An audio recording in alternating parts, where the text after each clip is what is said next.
जय गिरिवरधारी जय गिरिवरधारी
जय कुंज बिहारी की जगत गुरु शील प्रभुपाद की पतित पावन गुरु महाराज की समवेत गौर प्रेम सबाई मंगलाचरण करते हमारे शास्त्र के उच्चारण करने सबाई ओम अज्ञानतिमिरान्धस्य ज्ञान जनशलाकया चक्षुरुन्मिलितं तस्मै श्रीगुरुवे नमः श्रीचैतन्यमनोभीष्टं स्थापितं येन भूतले स्वयं रूपपदमह्यं ददाति सततान्तिकं वन्देऽहं श्रीगुरु श्रीयुतपदकमलं श्रीविष्णुवंश श्रीरूपं साग्रजातं च रघुनाथान्वितं तं सजीवम् शाद्वैतं सावधूतं परिजनसहितं कृष्णचैतन्यदेवं श्रीराधाकृष्णपादं सगणो ललिता श्रीविशाखान्तं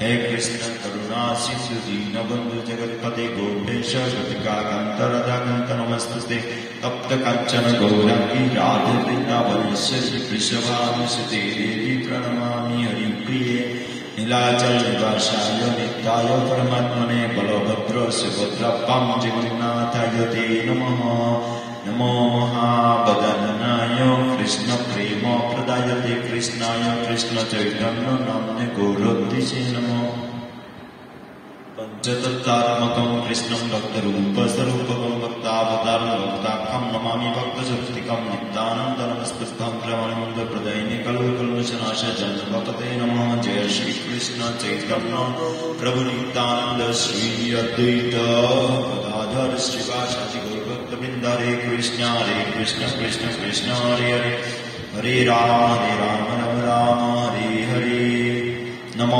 विष्णुपादाय कृष्णप्रेष्ठाय भूतले श्रीमते भक्तिवेदान्त स्वामिनिति नामिने नमस्ते सरस्वती देवे गौरवाणी प्रचारिणे निर्विशेष शून्यवादी पाश्चात्यदेशतारिणे नमो विष्णुपादाय कृष्णप्रेष्ठाय भूतले श्रीमते जयपताका स्वामिनिति नामिने नमो आचार्यपादाय निताय कृपाप्रदायिने गौरवपदतमद्वयं गरुरामतारिणे पञ्चाकल्पतरुभ्यश्च कृपासिन्धुभ्यैव च पतितानां पावनेभ्यो वैष्णवेभ्यो नमो नमः वृन्दावै तुलसीदत्तप्रियाय केशवश्च विष्णुभक्तिप्रदेवी सत्यवत्यै नमो नमः ॐ नमो भगवते वासुदेवाय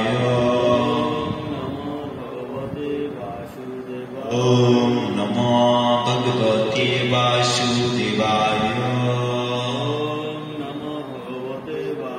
ॐ नमो भगवते वासुदेवाय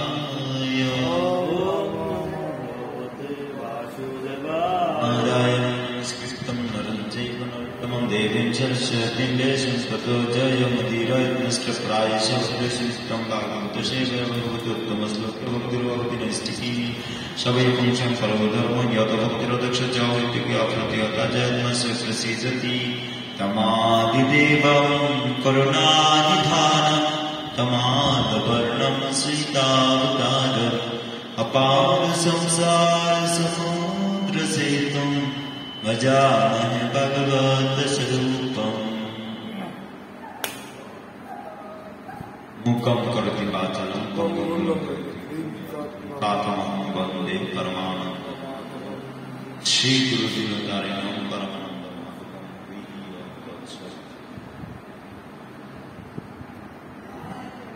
श्रीमद्भागवतम् अमरपुरा श्रीमद्भागवतम की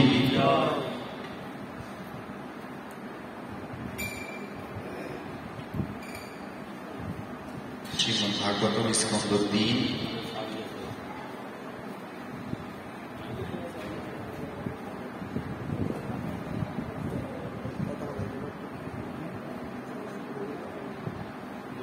अध्याय 22 বর্তমানে ও দেবাবতীর পরিণয় 35 সবাই আমার পরপর উচ্চারণ করার চেষ্টা করবেন। অয়াত ইয়ামা তস্য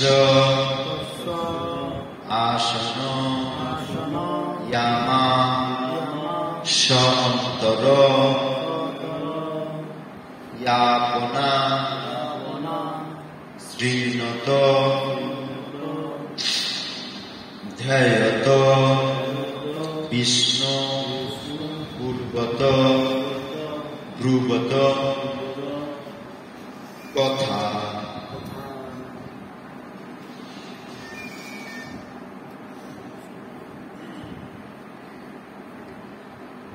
অয়াত ইয়ামাতস্য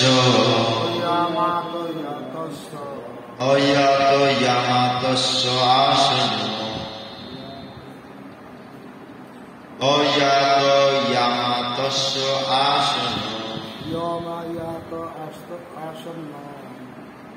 ইয়ামাস অন্তর ইয়াপনা ইয়ামাস অন্তর ইয়াপনা শ্রীনত ধ্যায়ত বিষ্ণু পূর্বত ব্রুবত কথা পূর্বত ব্রুবত কথা।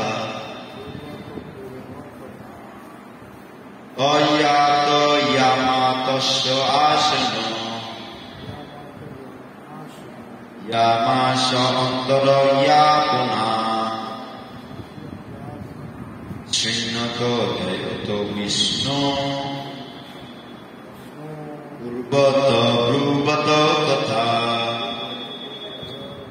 শাব্দিক অর্থ সবাই বলবেন। অয়াত ইয়ামা সময় নষ্ট হয়নি, তস্য মনু আসন ছিল, ইয়ামা ঘণ্টা, স অন্তর তাঁর আয়ু, ইয়াপনা যাপন করে, শ্রীনত শ্রবণ করে, ধ্যায়ত ধ্যান করে, বিষ্ণু শ্রী বিষ্ণু পূর্বত আচরণ করে, ব্রুবত বলে, কথা লীলা বিলাসের বর্ণনা। অনুবাদ। তার ফলে যদিও ধীরে ধীরে এক মন্বন্তর ব্যাপী তাঁর দীর্ঘ আয়ু সমাপ্ত হয়ে এসেছিল,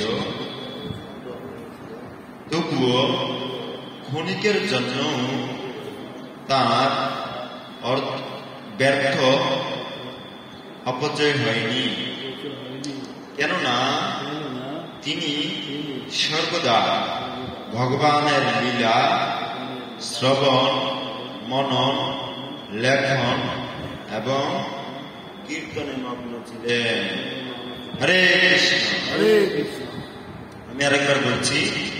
তার ফলে যদিও ধীরে ধীরে এক মন্বন্তর ব্যাপী তাঁর দীর্ঘ আয়ু সমাপ্ত হয়ে এসেছিল, তবুও ক্ষণিকের জন্য তার ব্যর্থ অপচয় হয়নি, কেননা তিনি সর্বদা ভগবানের লীলা শ্রবণ, মনন, লেখন এবং কীর্তনে মগ্ন ছিলেন। জয় শিল প্রভুপাদ প্রাঞ্জল যোগী জগৎগুরু শিল প্রভুপাদ কি।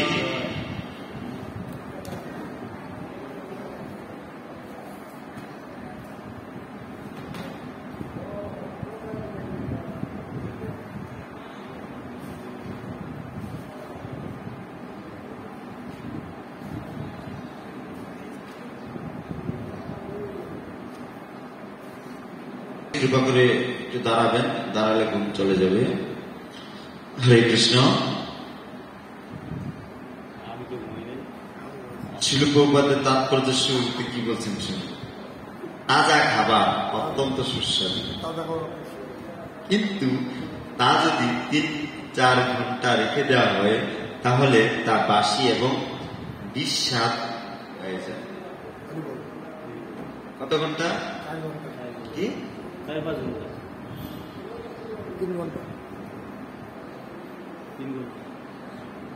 তাজা খাবার অত্যন্ত সুস্বাদু, কিন্তু তা যদি ৩-৪ ঘন্টা রেখে দেওয়া হয় তাহলে তা বাসিও বিস্বাদ হয়ে যায়।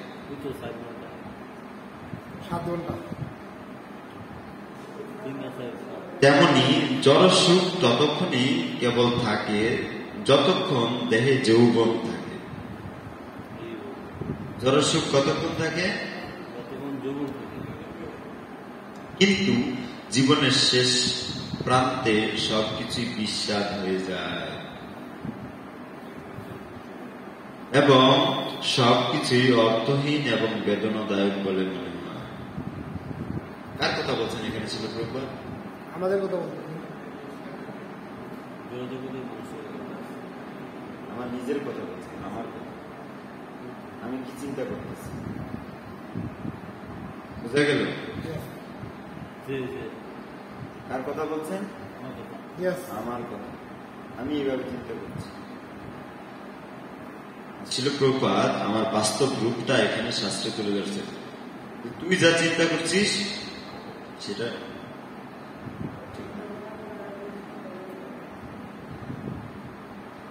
আমি তোর বিষয়টা জানি, ঠিক আছে?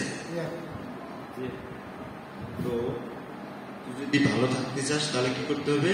আমার কথা শুনে চলতে হবে। কে বলছেন এই কথা? ছিল প্রভুপাদ। ছিল প্রভুপাদ কেন এই কথা বলছেন? এ কথা মূলত কে বলেছেন? পরমেশ্বর ভগবান কৃষ্ণ। কৃষ্ণেরই ধারাবাহিকতায় প্রভুপাদ বলছেন। বুঝা গেল? কি বলছেন প্রভুপাদ? যতক্ষণ দেহে যৌবন থাকে, কি তেমনি জড়সুখ ততক্ষণই কেবল থাকে যতক্ষণ দেহে যৌবন থাকে, কিন্তু জীবনের শেষ প্রান্তে সবকিছুই বিস্বাদ হয়ে যায় এবং সবকিছুই অর্থহীন এবং বেদনাদায়ক বলে মনে হয়। তো আমরা এখন জীবনের কোন পর্যায়ে আছি?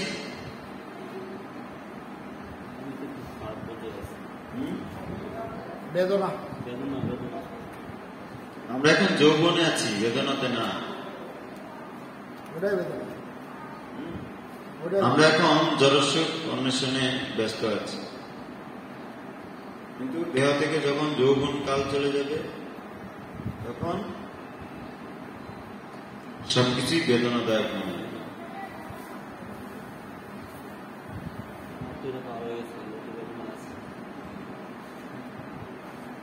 সম্রাট স্বয়ম্ভুব মনুর জীবন কিন্তু বিস্বাদ ছিল না। বৃদ্ধ হওয়া সত্ত্বেও তার জীবন নিরন্তর কৃষ্ণ ভক্তি পরায়ণ হওয়ার ফলে প্রথম যৌবনের মতোই সজীব ছিল। বৃদ্ধ হওয়া সত্ত্বেও তার জীবন নিরন্তর কৃষ্ণ ভক্তি পরায়ণ হওয়ার ফলে প্রথম যৌবনের মতোই সজীব ছিল। এটা গুরুত্বপূর্ণ কথা। কি বলেছেন ছিল প্রভুপাদ?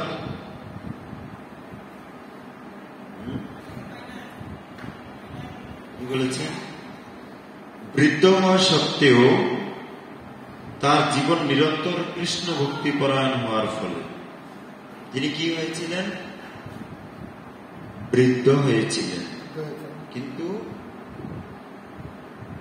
তার জীবন তিনি কি করেছিলেন? নিরন্তর কৃষ্ণ ভক্তি পরায়ণ। কেমন ছিলেন তিনি? নিরন্তর কৃষ্ণ ভক্তি পরায়ণ।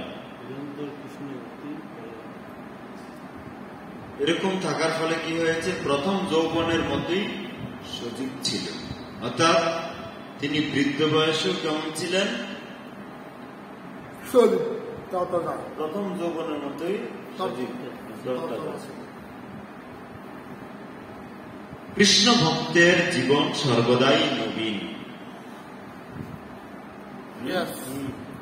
কৃষ্ণ ভক্তের জীবন সর্বদাই নবীন। বলা হয় যে সকালে সূর্যোদয় এবং সন্ধ্যায় সূর্যাস্ত মানুষের আয়ু হরণ করে। কোথায় বলা হচ্ছে? দ্বিতীয় স্কন্ধে। আয়ুর হরতি বৈকুণ্ঠা উদ্যান স্থান। সূর্যদেবের উদয় এবং অস্তের মাধ্যমে কি হচ্ছে? আমাদের কি হচ্ছে? কথা বলেন। কি হচ্ছে? সূর্যদেবের উদয় এবং অস্তের মাধ্যমে আমাদের কি হচ্ছে? সূর্যদেব আমাদের আয়ু হরণ করে নিচ্ছেন। কি হচ্ছে? আয়ু হরণ করছে। আমরা ভাবছি কি, আমরা ডিপিএসটা খুলেছিলাম 5 বছর আগে, 1 সপ্তাহ পরে ডিপিএসটা ক্লোজ হবে। হ্যাঁ, তাহলে 10 লাখ টাকা পাবো। কিন্তু আমি কি জানি আমার আয়ুটা কতক্ষণ আছে? আমরা ভবিষ্যতের আশা করছি কিছু পাওয়ার আশা। তো আমার গাড়ির গতি কতটুকু আছে সেটা, বা হচ্ছে গাড়িটার গন্তব্য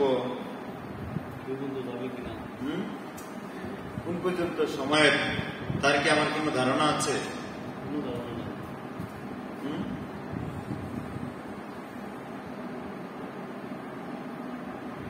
কিন্তু শাস্ত্রে সবকিছু বর্ণনা করা আছে। শাস্ত্রজ্ঞ ব্যক্তি শাস্ত্রের নির্দেশনা যে চলাফেরা করে তিনি সবকিছু বলতে পারেন।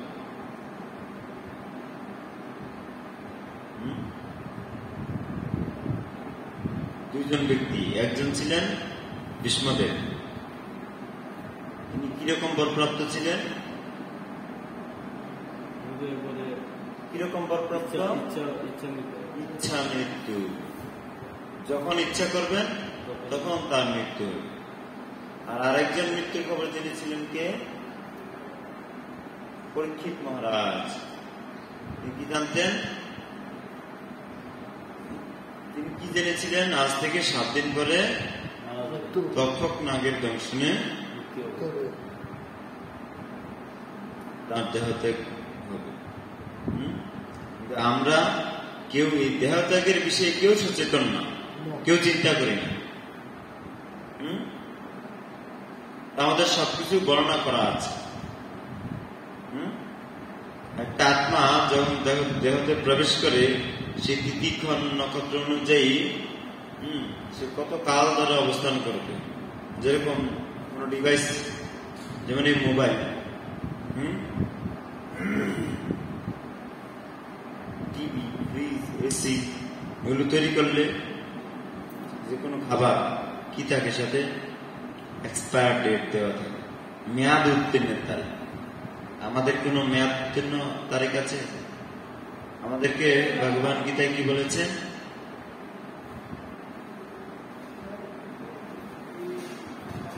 ঈশ্বর সর্বভূতানাম নির্দেশ রামায়ণ যন্ত্রাণী মায়া।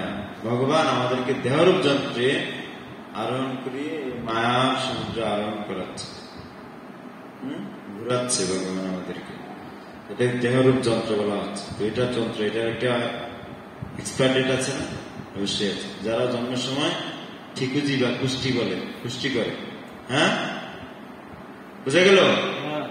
কি করে? হরে কৃষ্ণ, ঘুমাবেন না।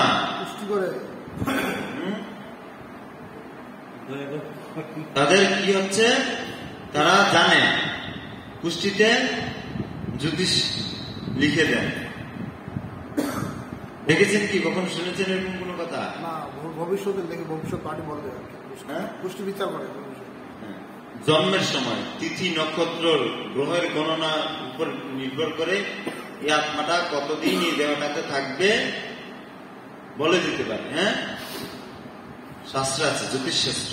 আমি পুষ্টি বিচার করবো, আছে না কিরকম? আচ্ছা,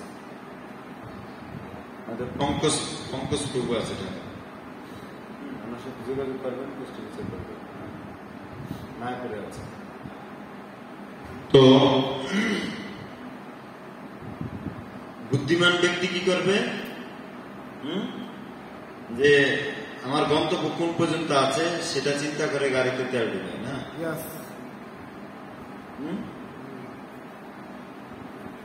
আমাদের এরকম কোন চিন্তা আছে আমাদের জীবনটা কখন গিয়ে থেমে যাবে? না, চিন্তা নাই।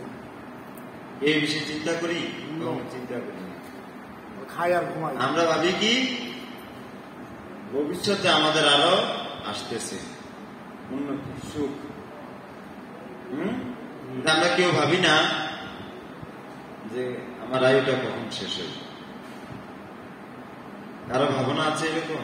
বাবা কোনো চিন্তা নেই। শিল প্রভুপাদ বলছেন, শাস্ত্র বলছে, ভাগবত বলছে কি, কিন্তু সূর্য উদয় ও সূর্য অস্ত কৃষ্ণ ভাবনাময় যুক্ত মানুষের জীবন ক্ষয় করতে পারে না। স্বয়ম্ভুব মনু যেহেতু সর্বদাই ভগবানের মহিমা কীর্তনে এবং ভগবানের লীলা স্মরণে যুক্ত ছিলেন, তাই তার জীবন কিছুকাল পরে বিষাদ হয়ে যায়নি। কেন যায়নি জীবন বিষাদ হয়ে? কৃষ্ণ ভাবনাময় হয়ে থাকার কারণ। কারণ কি, কৃষ্ণ ভাবনাময় ভক্তের জীবন কেমন? চিরনবীন, অনন্ত যৌবন সম্পন্ন। কৃষ্ণ কেমন? অনন্ত যৌবন সম্পন্ন। কৃষ্ণকে কখনো বৃদ্ধ হতে দেখেছেন? কোন বুড়া ছবি দেখেছেন? দাড়ি মুছ পেকে গেছে, বয়স্ক হয়ে গেছে? না, কৃষ্ণের যারা কেমন? অনন্ত যৌবন সম্পন্ন। দ্বিভুজ শ্যামসুন্দর মুরলীধর।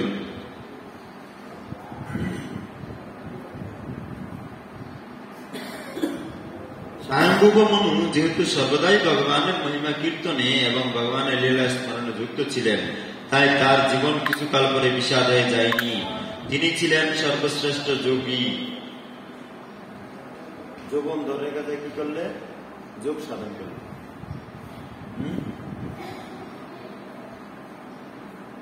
কেননা কখনো তার সময়ের অপচয় করেননি। তিনি ছিলেন সর্বশ্রেষ্ঠ যোগী, কেননা কখনো তার সময়ের অপচয় করেননি। সেই কথা এখানে বিশদভাবে উল্লেখ করা হয়েছে।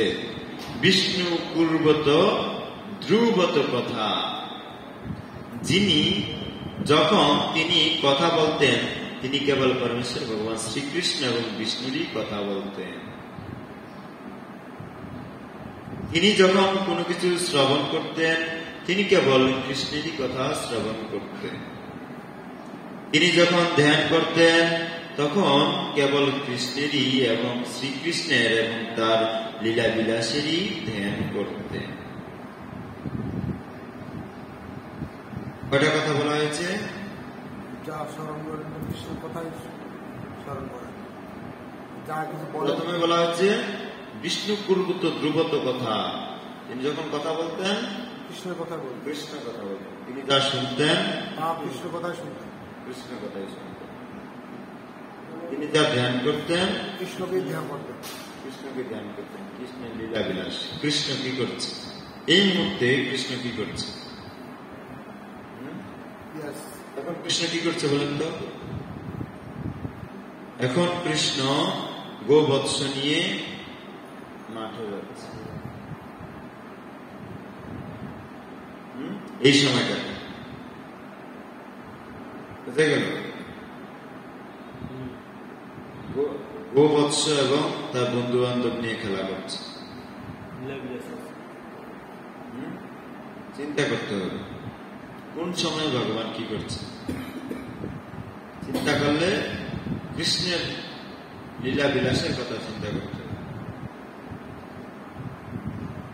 সবকিছু আমাদের আচার্যগণ, পণ্ডিতগণ, জ্যোতিষবিদগণ আমাদের পঞ্জিকাতে তুলে ধরেছে কৃষ্ণ কখন কি করতেন।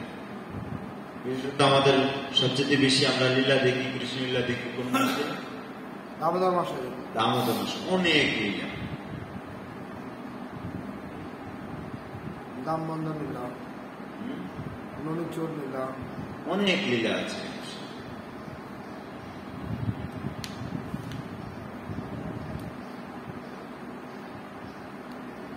আমরা যদি প্রতিক্ষণে প্রতিদিন এভাবে দেখি, চিন্তা করি, তাহলে আমরা কৃষ্ণ ভাবনাময় হয়ে থাকতে পারবো কি পারবো না? আর যখন কৃষ্ণ ভাবনাময় হয়ে থাকবো তখন কি হবে? আমরা বৃদ্ধ হব।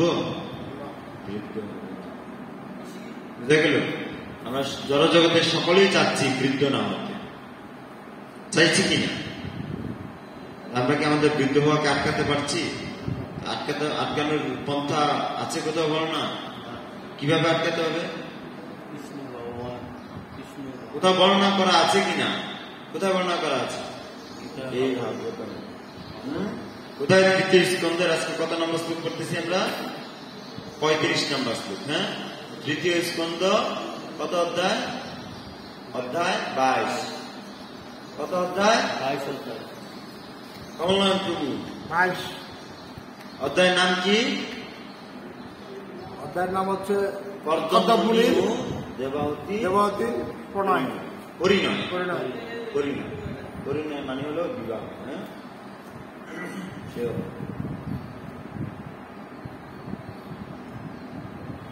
তো এখান থেকে আমরা আমাদের নবীনত্বকে ধরে রাখার কৌশল শিক্ষা লাভ করছি আজকে। হ্যাঁ,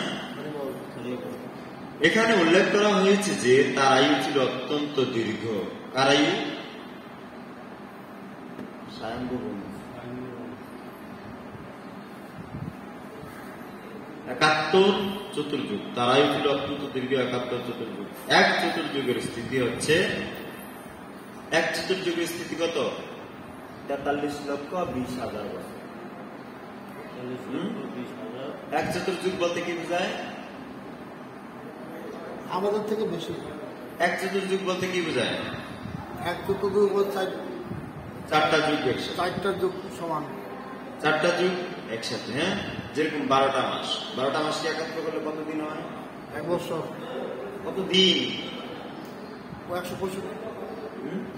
365 এরকম। সত্য যুগের আয়ু কত কারো ধারণা আছে? 1 লক্ষ। সত্য যুগের আয়ু 17 লক্ষ বছর।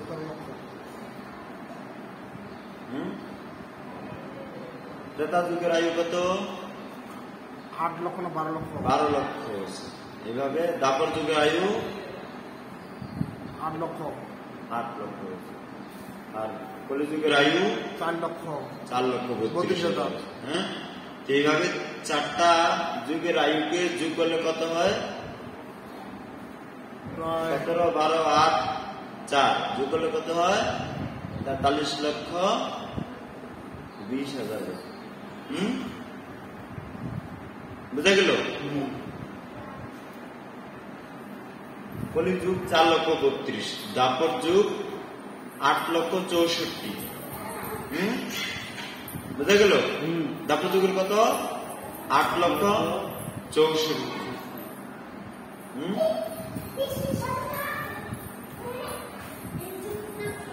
তো এইভাবে স্বয়ম্ভু মনুর আয়ু কত ছিল? 1 চতুর্যুগ। 1 চতুর্যুগ। কত? 1 চতুর্যুগ সমান কত সময়? 4টা যুগ। কত সময়? 43,20,000 বছর। কত? 43,20,000 বছর। 43,20,000। এবং এইরকম 71টি চতুর্যুগ ব্যাপী ছিল মনুর আয়ু। 71টি যুগ ব্যাপী ছিল মনুর আয়ু। ব্রহ্মার একদিনে এইরকম 14 জন মনুর আগমন হয়। ব্রহ্মার একদিনে কতজন মনুর আগমন হয়? 14 জন। 14 জন। তার সারা জীবন 43,20,000 ইন্টু 71 বছর কৃষ্ণের কথা শ্রবণ করে, কীর্তন করে, প্রচার করে এবং ধ্যান করে কৃষ্ণ ভাবনায় নিযুক্ত ছিলেন। তাই তার জীবন ব্যর্থ হয়নি এবং কখনো বিষাদও হয়ে যায়নি।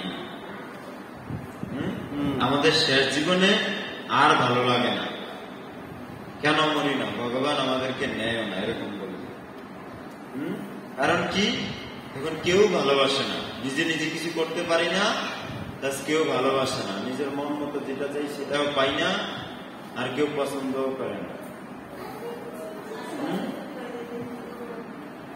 নিজের ইচ্ছা মতো ঘুরতেও যেতে পারি না, খেতেও পারি না, এমনকি কারো এমনও হয় যে বাথরুম টয়লেটে যেতেও পারে না, স্নান করতে পারে না, খেতে পারে না, অন্য কেউ খায়া দিলে খেতে পারে, না হলে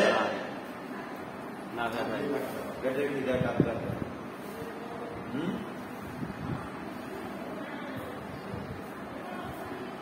সেই জীবনটা কেমন মনে হয়? চিন্তা করা যায় সেই জীবনটা কেমন হতে পারে? খুব কষ্টের। এখন আমরা অনুভব করার মতো না, শাস্ত্রে সেটা বর্ণনা করা আছে। বিশাল আমরা দেখেছি হয়তো কারো যদি পিতা মাতা বা দাদু যদি বৃদ্ধ হয়ে যায় বলে দেখো না, ভগবান আমার নামে মরণও লেখে নাই, আমার কেন মরণ হয় না? কিন্তু এই বয়সে কি আমরা চিন্তা করি আমার কেন মরণ হয় না?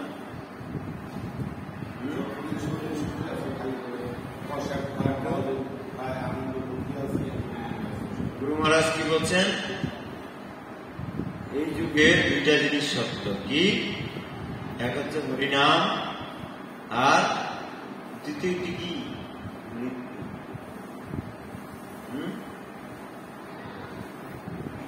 কটা জিনিস সত্য? দুইটা জিনিস। দুইটা জিনিস কি কি? হরিনাম আর হলো মৃত্যু। আর বাকি সব অভিনয়। হরিনাম শুটিং, বাকি সব শুটিং। খাওয়া, ঘুম, আত্মরক্ষা, বংশ বিস্তার,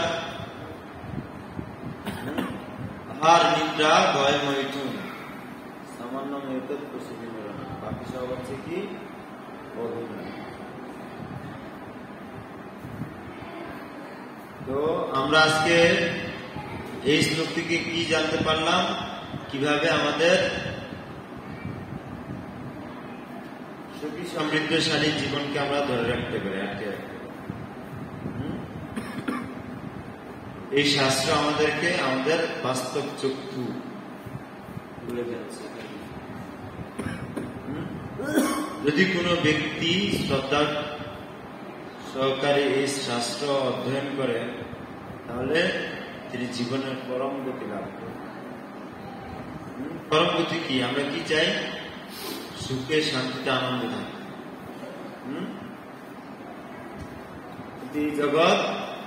এই জগৎ সম্পর্কে গীতায় কি বলা হয়েছে?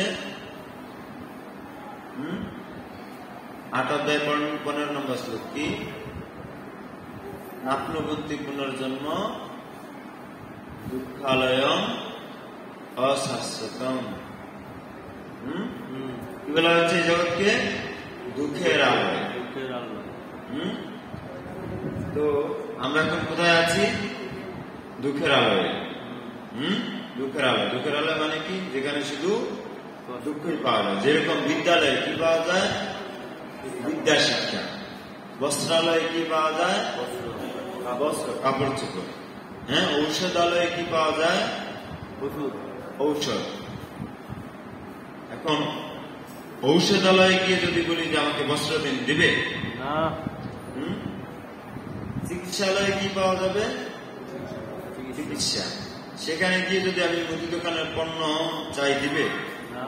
ফার্মেসিতে গিয়ে যদি বলি যে আমাকে 1 কেজি চাল দেন, 3 কেজি মসুর ডাল দেন, দিবে না। কারণ কি? সেটা সেখানে উপলব্ধ এটা সেখানে নেই। যেটা যেখানে নেই সেটা সেখান থেকে দিবে কি করে? হ্যাঁ, বিদ্যালয়ে গিয়ে চিকিৎসা পাওয়া যাবে, চিকিৎসালয়ে গিয়ে বিদ্যা পাওয়া যাবে। এই জগৎকে কি বলা হচ্ছে? দুঃখালয়। আমরা কি খুঁজছি? আমরা কি খুঁজছি? কি সুখ। মনে মনে কি খুঁজছি? সুখ। সুখ। শিল প্রভুপাদ কি বলেছেন? হরে কৃষ্ণ মহামন্ত্র জপ করুন এবং শিল প্রভুপাদ কি বলেছেন? হরে কৃষ্ণ মহামন্ত্র জপ করুন। আমরা এখান থেকে কি দেখতে পেলাম? স্বয়ংভূ মনুর আয়ু কত ছিল? চতুর্যুগ। 71টা চতুর্যুগ। কয়টা চতুর্যুগ? 71টা। একটা চতুর্যুগের টাইম কত? 43,20,000। 43,20,000 একটা চতুর্যুগের টাইম। এরকম কয়টা চতুর্যুগ আয়ু ছিল না? 71টা। 71টা। কার আয়ু এটা? স্বয়ংভূ মনু। স্বয়ংভূ মনু। হ্যাঁ, মনে থাকবে? বিষয়টা বুঝতে পারতেছেন? চেষ্টা করতেছি, সম্পূর্ণ তো বুঝতে পারি না। মানে স্বয়ংভূ মনু মাইকটা তো আমাদের এই জগৎ পরিচালিত হচ্ছে, এখন হচ্ছে কে পরিচালনা করছেন? এখন যে মনু পরিচালনা করছেন তার নাম কি? বৈবস্বত মনু। কজন মনু আছে? 14 জন। 14 জন মনু ব্রহ্মার দিন একদিনে আসে। ব্রহ্মার একদিন সমান আমাদের টাইম হিসেবে অনুযায়ী কত?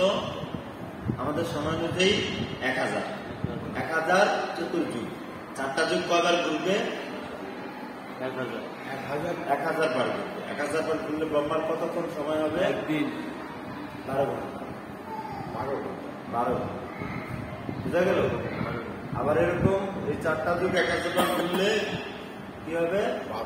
1 রাত। বুঝা গেল? তাহলে 24 ঘন্টা। ব্রহ্মার 24 ঘন্টা সমান আমাদের কতক্ষণ টাইম? 4টা যুগ 2000 বার। কয়বার? 2000। তাহলে ব্রহ্মার কতক্ষণ টাইম হবে?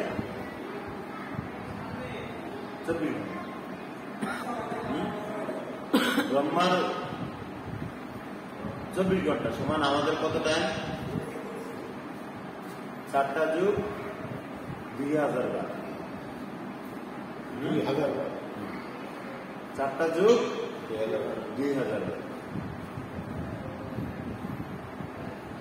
কতজন মনু? 14 জন। 14 জন মনু। কখন আসেন ওনারা? ব্রহ্মার দিন। ব্রহ্মার দিনের টাইম কত? 4টা যুগ 12 ঘন্টা। 12 ঘন্টা সমান আমাদের কতক্ষণ? 4টা যুগ 1000 বার। কতক্ষণ? 1000 বার। কি? 4টা যুগ। 4টা যুগের নাম কি জানা আছে? 4টা যুগের নাম জানা নেই আপনার? সত্যযুগ, ত্রেতা যুগ, দ্বাপর যুগ আর কলিযুগ। হ্যাঁ, কলিযুগ। সত্য, ত্রেতা, দ্বাপর, কলি। 4টা যুগ। হ্যাঁ, মনে থাকবে? 4টা যুগ যদি 1000 বার ঘুরে, যেরকম জানুয়ারি থেকে ডিসেম্বর 1 বছর। হ্যাঁ, জানুয়ারি থেকে ডিসেম্বর। শনি থেকে শুক্র কয়দিন হয়? 7 দিন। হ্যাঁ, জানুয়ারি থেকে ডিসেম্বর কয়দিন হয়? 1 বছর বা 365 দিন। 4টা যুগ 71 যুগ হলে কতক্ষণ হয় আমাদের? 4টা যুগ 43 লক্ষ 20,000। 43,20,000 বৎসর। 4টা যুগকে একসাথে যোগ করলে, হ্যাঁ, এইরকম 4টা যুগ 71 বার ঘুরলে একজন মনুর আয়ু কতবার? 71 বার। 4টা যুগ 71 বার ঘুরলে, এটা কার আয়ু? এক একজন মনু, মানে স্বয়ম্ভব মনু। আমরা পড়তেছি এখন স্বয়ম্ভব মনু সম্পর্কে। হ্যাঁ, 14 জন মনু। 14 জন মনু আছে। আদি পিতা বলে না হিন্দুদের আদি পিতা এবং আদি মাতা কে? মনু শতরূপা বলে না? শুনছেন না?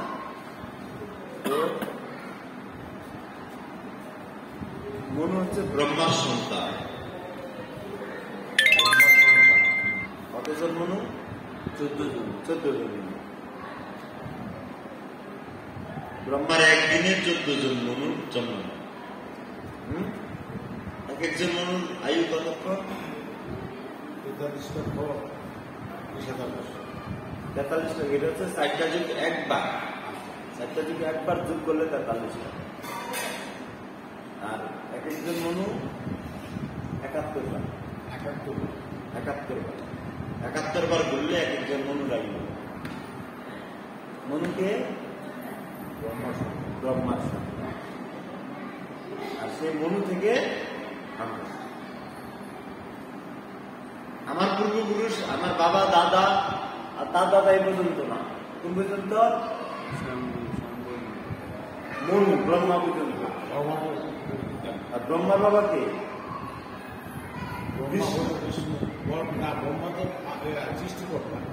ব্রহ্মার বাবা কে? কৃষ্ণ। কৃষ্ণ কানাইলাল বা জগন্নাথ। বোঝা গেল? না, আপনার প্রশ্ন আমি এটা শেষ করি, এটা মাথায় দিলাম, অন্য কিছু আমার চিন্তা করি। ভগবান থেকে কৃষ্ণ, এই অন্য কথা না, কৃষ্ণ থেকে ব্রহ্মা। ব্রহ্মা থেকে কে? ব্রহ্মার পুত্র কে? মনু। মনু কয়জন মনু? 14 জন। ব্রহ্মার সন্তান কয়জন? 14 জন। 14 জন। একজন মনুর আয়ু কতক্ষণ আমাদের হিসাবে? 71 বার। 4টা যুগ 71 বার, 71 চতুর্যুগ। 71 চতুর্যুগ। যেমন ধরেন আমার আয়ু কত? 60 বছর। তাহলে জানুয়ারি থেকে ডিসেম্বর কতবার? 60 বার। জানুয়ারি থেকে ডিসেম্বর কতবার? 60 বার। চতুর্যুগ একজন মনুর কতক্ষণ টাইম? 71 বার। চতুর্যুগ একজন মনুর জন্য কতবার? 71 চতুর্যুগ। একজন মনুর টাইম। আমরা এখন কাটটা করতেছি কাটটা করতেছি আমরা এখন যে সময় আছি, এই সময় যে মনু আছে, এই মনুর নাম কি? বৈবর্ষ।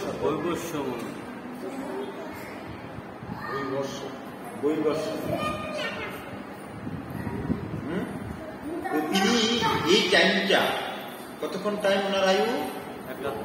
71 চতুর্যুগ। 71 চতুর্যুগ। বুঝা গেল?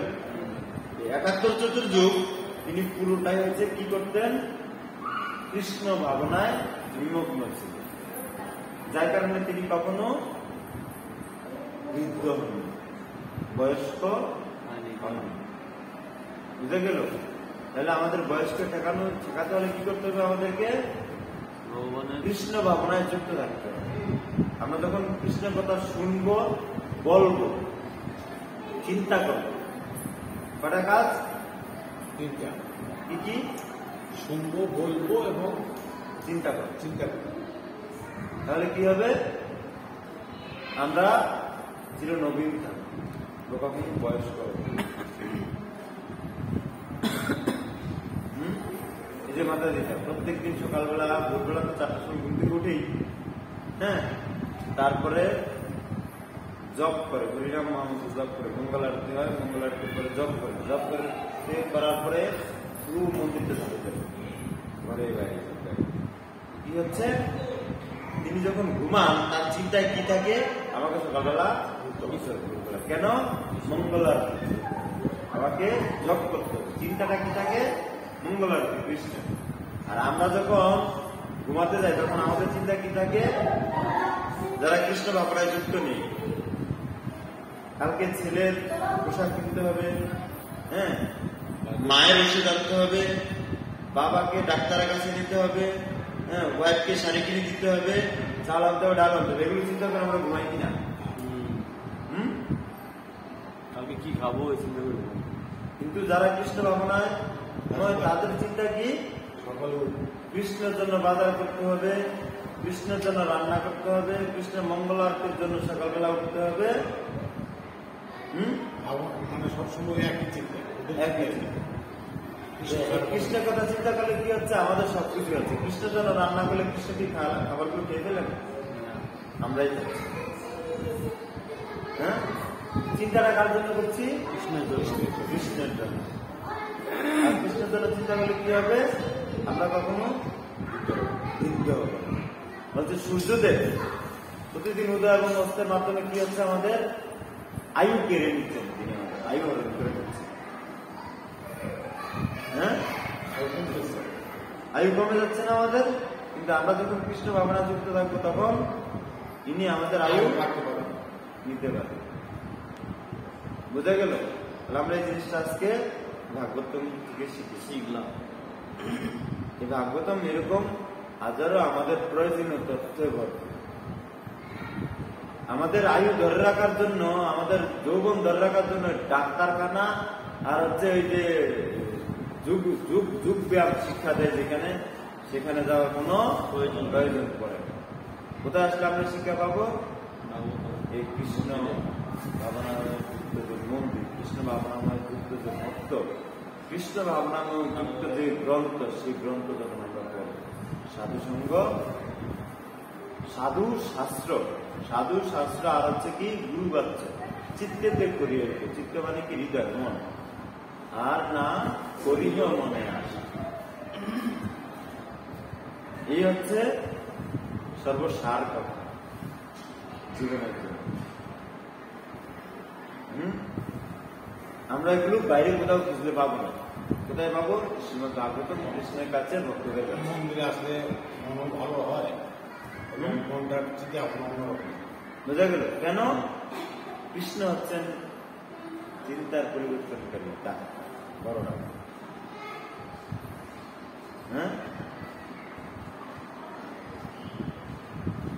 হাসপাতালে গেলে রোগ ভালো হয় ঠিকই, সামান্য সময়ের জন্য আবার রোগ করে দেবে।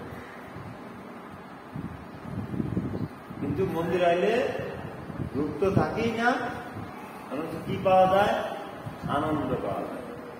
হাসপাতালে আনন্দ পাওয়া যায় 2 দিন টাকা করে কখন যাবে? মন্দিরে আপনি যতক্ষণ থাকবেন আর থাকতে ইচ্ছা করবে, আপনার বাড়ির কাছে আপনাকে টেনে নিয়ে যাবে, ঠিক আছে? কিন্তু হাসপাতালে গেলে কেউ টানি না নাই, তখন আর বাড়ি টানতে পারে না, রোগে ধরে রাখে। হ্যাঁ, এখানে আসলে আনন্দ, আমরা মনে মনে চাই আনন্দ, কিন্তু সেটাও ঠিক থাকে না। কতক্ষণ আনন্দ থাকার পরে আর ভালো লাগে না, আবার দুঃখে রাখতে চলে যাবে। কারণ কি? নির্বুদ্ধিতা, বুদ্ধিটার অভাব।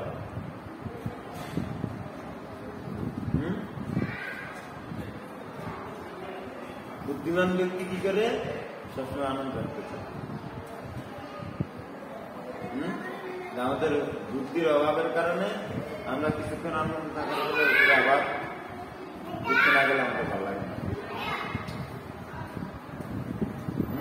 আর যে একবার প্রকৃত আনন্দের স্বাদ পেয়ে যায়, সে কখনো আর ছেড়ে যেতে চায় না। কারণ তার বুদ্ধি খুলে যায় যে আসলে আমি তো, প্রথম কথা হচ্ছে মানুষ বুঝেই না যে মানুষ কি করা তার প্রয়োজন। হ্যাঁ, যখন সে কেউ যখন একটা রসমালাই খায়, জিভা স্বাদ লাগে, তখন সে চেষ্টা করে যে কখন রসমালাই খাওয়া দিতে পারে। হ্যাঁ, বুঝতে থাকে মনে মনে, সবসময় না পেল। আর যখন সবসময় পায়, তখন তার পরিস্থিতি কি? অনেক কিছু খেতে চাইবে। হ্যাঁ, সুস্বাদু খাবার, দেখবে সুস্বাদু খাবার, তার টাকা আছে, সুস্বাদু খাবার আছে, হ্যাঁ, পান্তা ভাত নবমণিতে খেতে চাইবে না। যার টাকা নাই, সে যেটা পায় সেটাই খায়। হ্যাঁ, সেটা বোঝা গেল যে একবার